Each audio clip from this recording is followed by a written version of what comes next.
Assalamualaikum warahmatullahi wabarakatuh.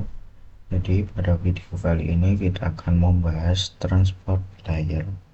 Jadi apa sih itu transport layer?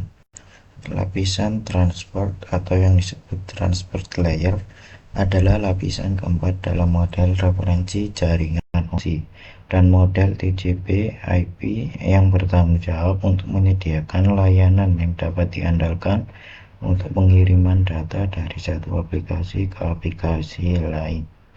Lapisan ini memastikan bahwa data dikirim dengan benar, berurutan dan sesuai dengan kebutuhan aplikasi yang mengirimkannya.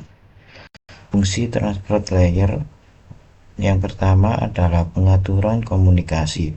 Transport layer mengatur komunikasi end-to-end antara aplikasi yang berjalan di host berbeda, memastikan data dikirim dan diterima dengan benar.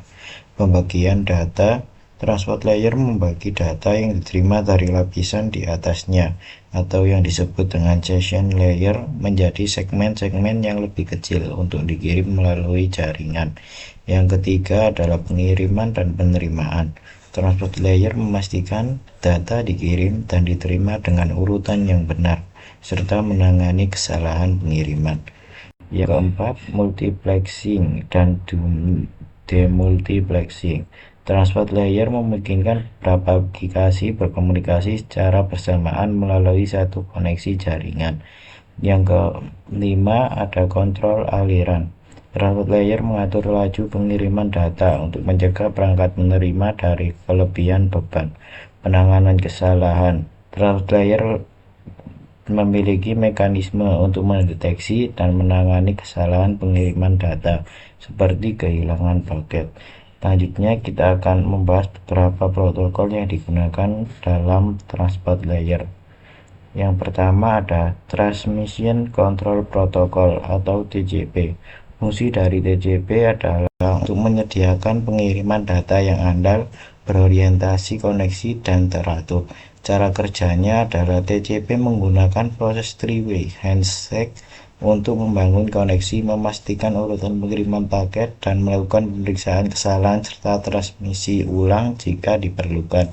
Contoh penggunaannya adalah pada transfer file seperti FTP, pengiriman email SMTP, dan web browsing HTTP.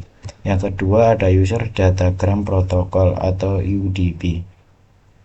Fungsi UDP menyediakan pengiriman data yang lebih cepat, tetapi tanpa jaminan keandalan atau urutan.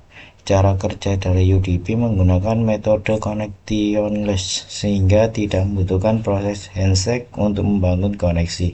Data dikirim tanpa pemeriksaan kesalahan atau transmisi ulang jika terjadi kesalahan. Contoh penggunaannya adalah pada saat kita streaming video, VoIP atau Voice over Internet Protocol, dan game online. Lalu setelah kita memahami apa itu transport layer, kita akan masuk ke dalam studi kasus ada. Jadi di sini kita memiliki sebuah studi kasus. Sebuah perusahaan kecil ingin mengimplementasikan jaringan komputer sederhana yang memungkinkan komunikasi antara server dan klien menggunakan protokol TCP dan UDP. Perusahaan ini membutuhkan layanan HTTP, FTP, dan DNS. Lalu kita disuruh untuk membuat satu server, 3 PC klien, 1 switch, 1 router dengan petunjuk-petunjuk berikut. Oke, langsung saja kita akan masuk ke dalam Cisco Packet Tracer-nya. Sekarang kita sudah masuk di dalam Cisco Packet Tracer-nya. Langsung saja kita susun dengan sesuai yang disuruh oleh studi kasus tadi, yaitu kita menggunakan satu router, lalu satu switch,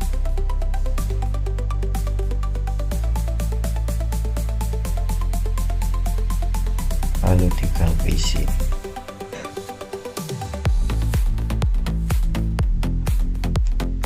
Lalu satu server.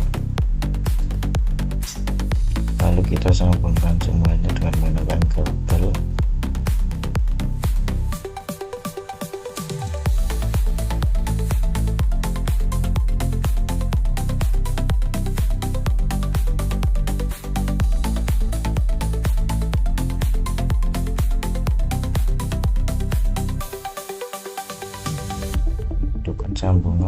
di routernya. Kita on cam. Baik, setelah semuanya sudah selesai disambungkan, lalu kita setting IP pada masing-masing PC dan server.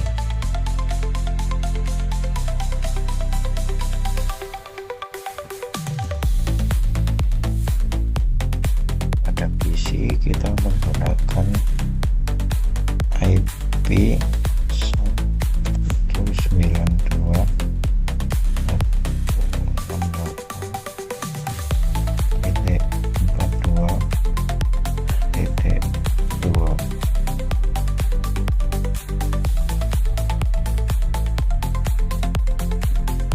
Lalu untuk subnext mapnya kita menggunakan default. Untuk default gateway-nya kita menggunakan 168.2.2.5.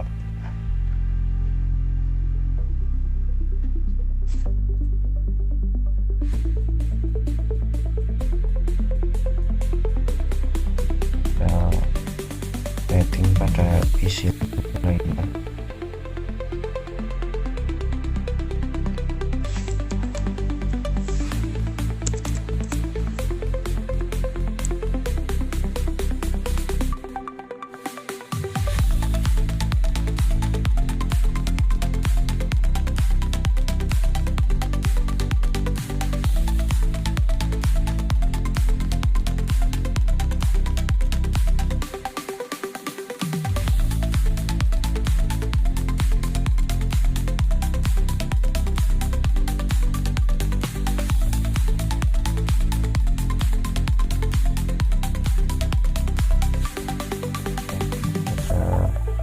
Server juga dengan menggunakan IP 1.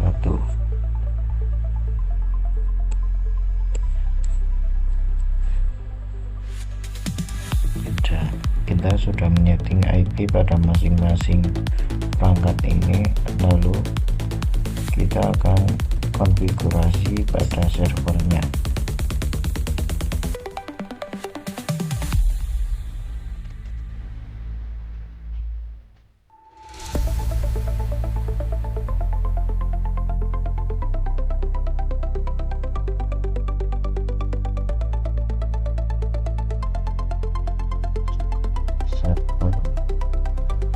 Lalu kita hidupkan pada HTTP nya, kita edit pada indeks HTML nya.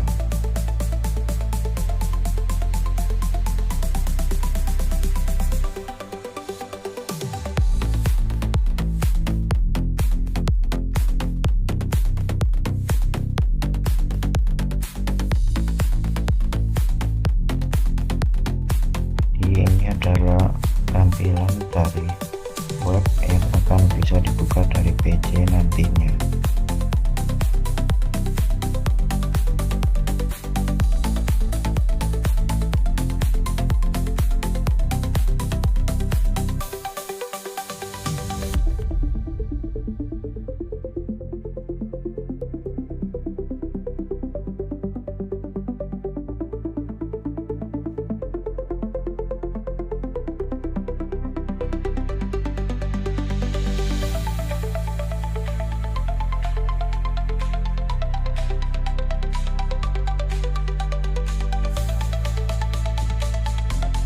Juga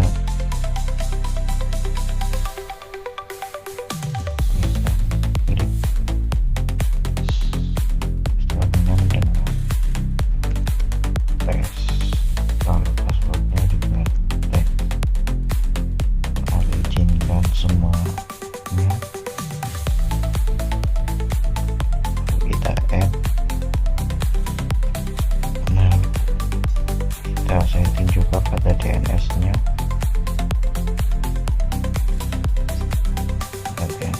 Kita tulis saja tes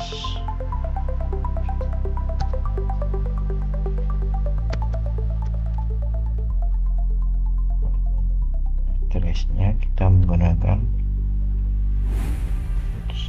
192.168.1 lalu add.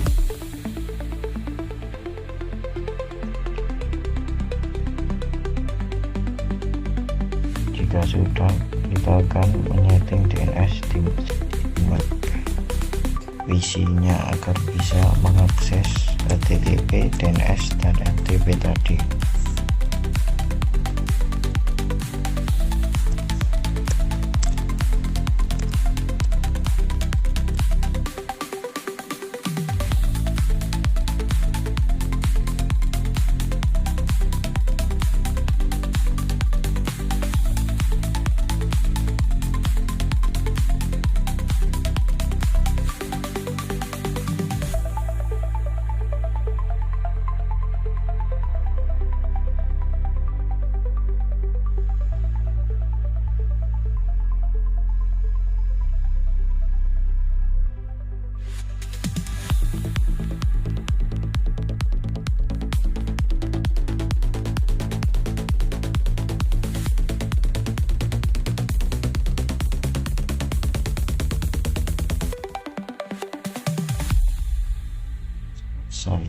Lalu kita uji coba pada HTTP-nya. Kita masuk PC1, lalu ke web browser. Sebentar, mungkin ini agak lama ya. Sekarang kita lakukan tes untuk mengecek apakah HTTP-nya sudah bisa digunakan atau belum.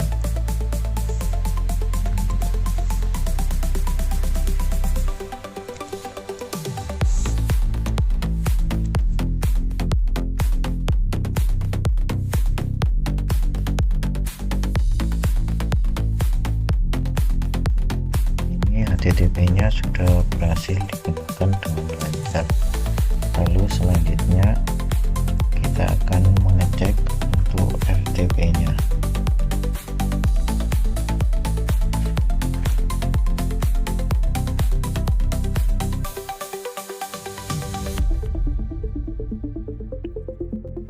Kita masuk ke command prompt, lalu mengetikkan FTP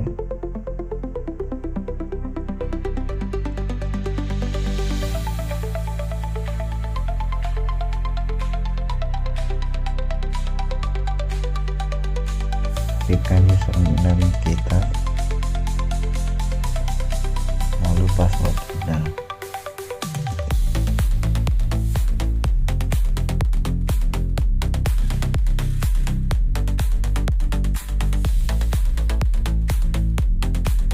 Kita berhasil untuk masuk ke dalam FTP-nya. Tapi karena kita belum memiliki file untuk dipanggil ke FTP-nya, maka kita harus membuatnya dulu. Kita akan keluar dulu dari FTP-nya, lalu masuk ke text editor, lalu kita buat sebuah tulisan untuk dipanggil nantinya.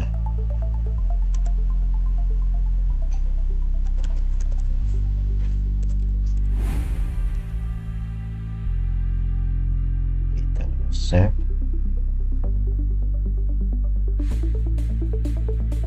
Kita beri nama test.txt, lalu oke. Setelah itu kita keluar dan kembali ke command prompt kita, lalu kita ketikkan port nama dari file kita tadi. Baik, input tadi adalah perintah untuk mengupload dari file kita tadi. Lalu setelah kita upload, kita dapat mendownloadnya dengan get test.txt, lalu enter. Berhasil, FTP sudah bekerja dengan baik. kita dapat melihat file yang kita upload tadi di header, lalu ftp, lalu bisa kita lihat di sini terdapat file yang bertuliskan test.txt. Lalu selanjutnya kita akan mengecek pada bagian transport layer simulasi. Kita lihat dulu dari projectnya tadi.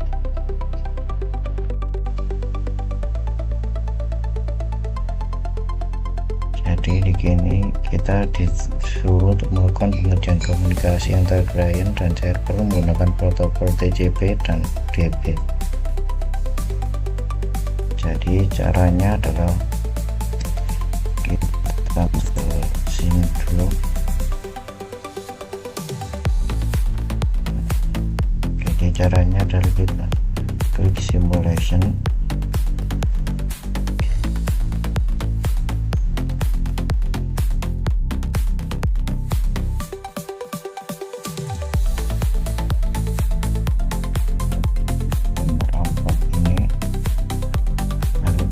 sini kita edit filter dulu.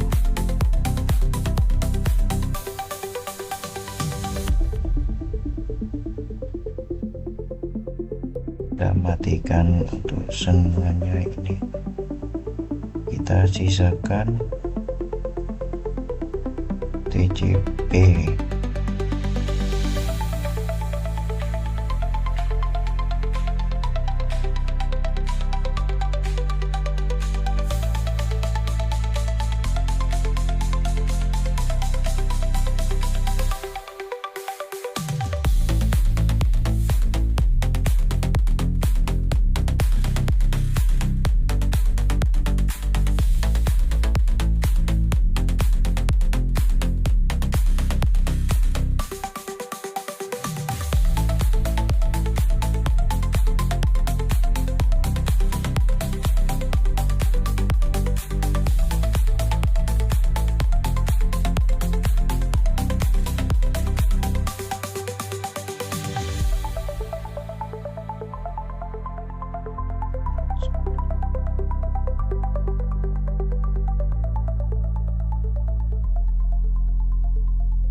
Sisakan TCP di sini,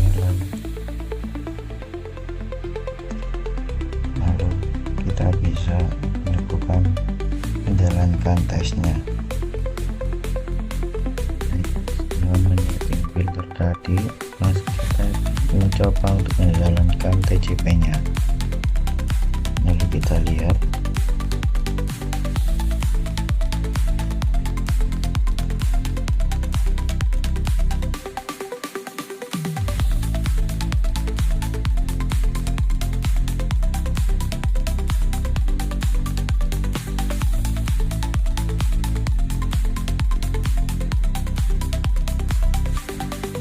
berhasil. Lalu kita setting, lalu kita buka untuk pengecekan pada UDP-nya. Kita setting di sini, kita matikan TCP-nya, lalu kita pindahkan ke UDP.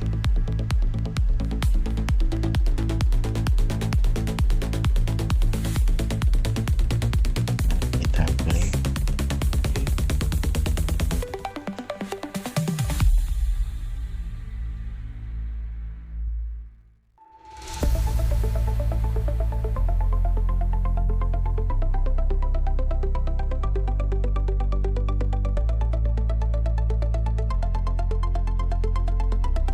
Selesai dan semuanya berjalan dengan lancar.